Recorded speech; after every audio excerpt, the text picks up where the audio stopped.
অবশেষে কুখ্যাত দুষ্কৃতী সমাজ বিরোধী গত 15 বছর যাবৎ ক্যানিং পূর্ব বিধানসভা সহ দক্ষিণ 24 পরগনাকে রক্তাক্ত করেছে সেই শওকত মোল্লাকে গ্রেপ্তার করলো এনআইএ অফিসারগণ এবং সরকারি প্রশাসনিক বন্ধু।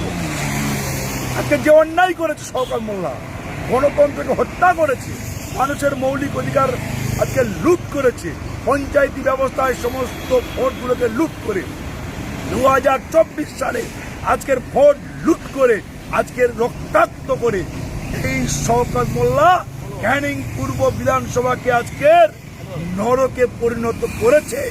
শওকত মোল্লা গতকাল থেকে পালানোর ছক কষছিল।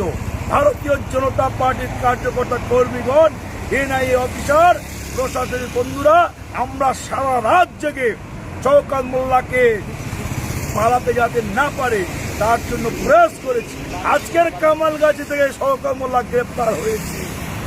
শওকত মোল্লা সহ আরো নরকের কিড রয়েছে।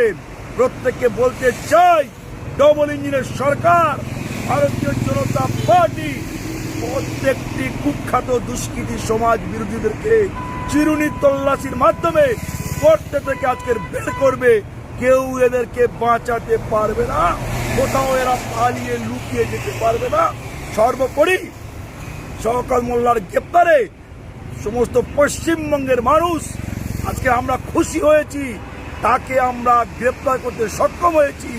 এই শওকত মোল্লা সহ আরো যারা দুষ্কৃতী রয়েছে তাদেরকে চিরুনি তল্লাশির মাধ্যমে গ্রেপ্তার করে আজকে যে সমস্ত অসহায় মানুষগুলো যারা অত্যাচারিত হয়েছে, যাদের ঘর বাড়ি লুটপাট হয়েছে, যারা আজকে রক্তাক্ত হয়েছে, সেই সমস্ত পরিবার আর আমরা ভারতীয় জনতা পার্টির কার্যকর্তাগণ অত্যন্ত খুশি।